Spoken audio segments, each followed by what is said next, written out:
हो, नमस्ते, प्रणाम।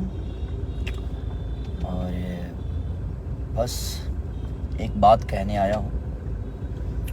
बहुत दिन बाद लाइव आया हूँ। कलकत्ता में आया था मैं फेसबुक पे लाइव। और ये मैं किसी गाने के लिए नहीं आया हूँ और ना ही किसी सिनेमा के लिए आया हूँ।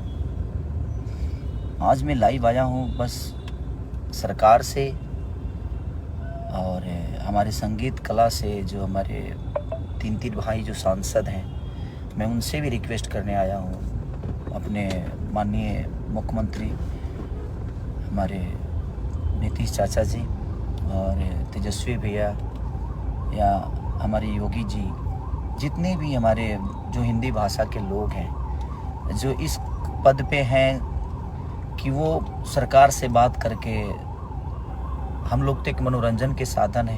हाँ, जहाँ तक पैसे कौड़ी की बात है, अगर हमसे मदद वहाँ चाहिए तो उसके लिए हम हमेशा आजीवन खड़े रहेंगे। जो हमारी सक्षमता है, जो हमारी संपूर्णता है कि जहाँ से हम हैं वहाँ से हम हमेशा खड़ा उतरेंगे। लेकिन जो तमिलनाडु में हमारे भाषा, हिंदी भाषा के लिए, लोगों के लिए हो रहा है, तो जो हिंदुस्तान का भाषा है, आज उसी हिंदुस्तान में हिंदी बोलने वालों पे इतनी बड़ी प्रतिबंध लग रही है, उनको मारा जा रहा है, काटा जा रहा है, जिसमें सबसे ज़्यादा संख्या हमारे यूपी बिहार के लोगों की है। तो मैं बस अपने जितने भी मेरे मनोज भैया, रवि भैया, दिनेश भैया, मैं सबसे प्रार्थना करता हूँ कि आप लोग प्लीज़, क्योंकि आप लोग सरकार में हैं, तो इस चीज़ को आप लोग जितना चाहेंगे तो इस सरकार से वो सरकार बात करके और हमारे हिंदी भाषा के लोगों के लिए और अपने यूपी बिहार करके खास करके लोगों की मदद हो सकती है। हमारे नीतीश चाचा माननीय मुख्यमंत्री हैं आप, और तेजस्वी भैया उप मुख्यमंत्री हैं। आप सबसे मैं रिक्वेस्ट करना चाहता हूं कि प्लीज़ आप लोग चाहेंगे तो कम से कम ये जंग जो है बंद हो जाएगी, और उसका देन कहीं ना कहीं हम सभी हैं। क्योंकि अगर रोज़गार हमारे यूपी बिहार में इतनी होती तो शायद हमें दूसरे जगह जाने की ज़रूरत नहीं है। तो ये विषय नहीं है, बट धीरे धीरे सारी चीज़ें हो ही रही है और होगी। लेकिन अभी जो सिचुएशन है वो बहुत दयनीय है, बहुत निंदनीय है कि वो आज अपने ही देश में, अपने ही लोगों के द्वारा हिंदी बोलने पे इतनी प्रतिबंध है कि आप हिंदी बोलेंगे तो शायद उसके लिए आपको मारा जाएगा, काटा जाएगा। तो मैं सबसे, जो भी सरकार में है, उनसे रिक्वेस्ट कर रहा हूँ कि प्लीज़ आप लोग थोड़ा सा अगर ध्यान देंगे, क्योंकि आज आप लोगों को भी इस जनता ने ही बनाया है और यही जनता आज पीटी जा रही है। तो वो थोड़ा सा तकलीफ दे रहा है कि जिसको हमने चुना आज हमारे लिए कुछ नहीं कर पा रहे हैं। तो मैं तो सरकार में हुई नहीं, लेकिन मेरे तरफ से जो भी मदद होगी, आप लोग बोलिए, मैं करने के लिए तैयार हूँ। लेकिन मैं कैसे करूँ, कहाँ करूँ, मुझे पता ही नहीं है कि हाँ कैसे क्या होगा वहाँ, क्योंकि वहाँ विषय क्या है, वहाँ प्रॉब्लम क्या है। क्योंकि वो सरकार में जो है वो सरकार के लोग ही जान सकते हैं, और जो कानून जानते हैं। भाई, हम तो एक संगीत के आदमी है, लेकिन हम अपने शरीर से और अपने पैसे से यही मदद कर सकते हैं, लेकिन हम कहाँ करें वो समझ में नहीं आ रहा है। तो आप लोग को लगता है तो आप प्लीज़ हमें बताइए कि कैसे हमें मदद करना चाहिए, क्योंकि वहाँ हमारा कोई नहीं है, वहाँ मेरा कोई किसी से बात नहीं होती है। मैं सरकार में सरकार के हिसाब से मैं हूँ नहीं, मैं एक गायक हूँ या मैं एक एक्टर हूँ। तो एक एक्टर के तौर पर मेरी पहुँच जो है वो संगीत तक ही है।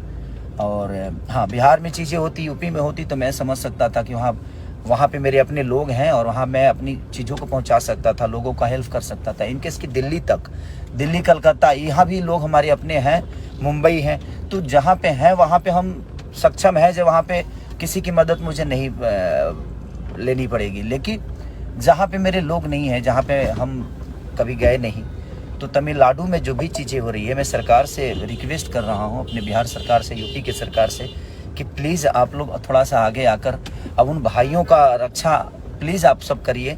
और हमसे भी जो हो सकता है आप हमें गाइड करिए, हम करने के लिए तैयार हैं। क्योंकि जिन्होंने हमें भी बनाया और आप सबको भी बनाया, ये सरकार अगर बनी है, चाहे वो यूपी की सरकार हो या बिहार की हो, ये कहीं ना कहीं हमारी जनता के बदौलत बनी है। उन्होंने आप सबको चुना और आज वही पीटे जा रहे हैं और अपने ही देश में पीटे जा रहे हैं। तो इस पे मुझे लगता है कि ये संगीत से और एक इंसानियत से बढ़ की चीज़ है कि हमें लगता है कि एक इंसान होने के नाते हम सबको आगे आकर और इस मुद्दे पे बात करनी चाहिए, और जो भी प्रॉब्लम में है उनका हेल्प करना चाहिए। तो प्लीज़ मैं आप सबसे रिक्वेस्ट कर रहा हूँ, मेरे बड़े भाई तेजस्वी जी, चाचा नीतीश जी, माननीय हमारे आदित्यनाथ योगी जी बाबा, और अपने बड़े भाई मनोज भैया, दिनेश भैया, रवि भैया, क्योंकि आप लोग सरकार में हैं तो थोड़ा सा प्लीज़ आप लोग मदद करिए अपने इस भाषा के लोगों के लिए, अपने लोगों के लिए जिन्होंने आप सबको बनाया, हम सबको बनाया है। इन्होंने हमें एक दायित्व दिया है, उस जगह पे पहुंचाया है, तो इनका बहुत बड़ा योगदान और इनका बहुत बड़ा आशीर्वाद है, जिससे हम आज जो भी हैं इनके बदौलत हैं। और हमारा कर्तव्य बनता है कि अगर हम किसी एक घर का गार्जियन की तरह, अपने बेटे की तरह जिन्होंने हमें बनाया है, हमें अपना इतना बड़ा साम्राज्य दिया है अपने भाषा के लिए, तो हमें प्लीज़ हमें करना चाहिए। और हम सबको आगे आकर इस चीज़ विषय पे अगर हम छोटी छोटी प्रयास करेंगे तो शायद ये चीज़ें बच जाएगी और हमारे भाई सुरक्षित हो जाएंगे। तो ये आवाज़ उठाना बहुत ज़रूरी है कि हम सबको आवाज़ उठाना चाहिए और जितना मदद हो सके हम सब एक दूसरे से मिल के करना चाहिए। हाँ, जहाँ संपर्क आपका है वहाँ आप हमें बोलिए, हम आते हैं। जहाँ संपर्क मेरा होगा वहाँ पे मैं खड़ा हूँगा और आपको बुलाऊंगा कि भैया हाँ, यहाँ मदद हो सकती है, यहाँ पे हमारे से अपने लोग हैं। तो मेरा ऐसा कुछ है ही नहीं वहाँ पे। तो मैं प्लीज़ जिसका भी संबंध है प्लीज़ आप लोग बताइए ताकि हम मदद कर सकें। हमसे जितना हो सकता है मैं कोशिश करूँगा। और मैं अपने सारे भाइयों से कहना चाहता हूँ जो इस कद पे हैं, पद पे हैं, जो इस चीज़ को समझ सकते हैं और जो वहाँ तक अपनी बातें पहुँचा सकते हैं, वो डायरेक्ट सरकार से बात कर सकते हैं, क्योंकि उनकी वो क्षमता है। हमारी क्षमता तो वो नहीं है कि मैं सरकार से डायरेक्ट बात करूँ। और हाँ, जहाँ मेरी है क्षमता, मैं अभी अपने बड़े भाई मंत्री माननीय जितेंद्र भैया को भी मैंने कॉल किया था कि भैया आप लोग प्लीज़ इस पे, और वो बहुत सक्रिय है, बोल रहे हैं कि हाँ भाई हम लोग आगे कर रहे हैं, चल रहे हैं। तो मेरा संबंध जिससे है मैं कोशिश कर रहा हूँ कि उनसे अपनी बातें कर रहा हूँ। तो प्लीज़ आप लोग भी जहाँ भी हैं, जैसे भी हैं, जितना भी हैं, तो ये जो हो रहा है वो ठीक नहीं हो रहा है। तो प्लीज़ आप लोग थोड़ा सा कोशिश करिए कि ये चीज़ें दोबारा ना हो।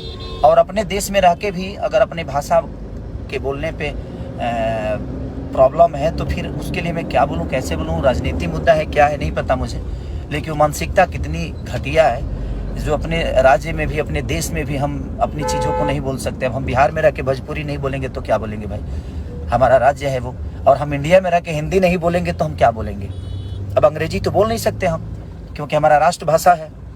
तो राष्ट्रभाषा बोलने पर भी प्रतिबंध है, तो ये तो समझ नहीं पा रहा हूँ मैं।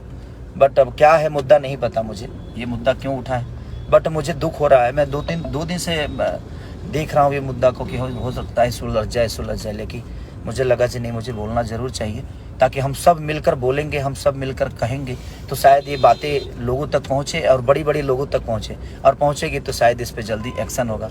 तो प्लीज़ मैं सबसे रिक्वेस्ट करना चाहता हूँ, जो भी हमारे मुख्यमंत्री हैं बिहार के, यूपी के, सबको मैं बोलना चाहता हूँ कि प्लीज़ आप लोग ज़रूर इस पर, ये सीरियस है और ये सीरियस है और ये बहुत ज़रूरी है कि जब हमारे लोग ही नहीं रहेंगे तो हम कहाँ रहेंगे।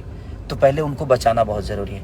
थैंक यू सो मच कि आप, और जो भी है आप प्लीज़ शेयर करिए ताकि ये चीज़ें बाकी लोगों तक पहुँचे, और पहुँचे तो शायद इस पे एक्शन बहुत जल्दी ले। Thank you so much.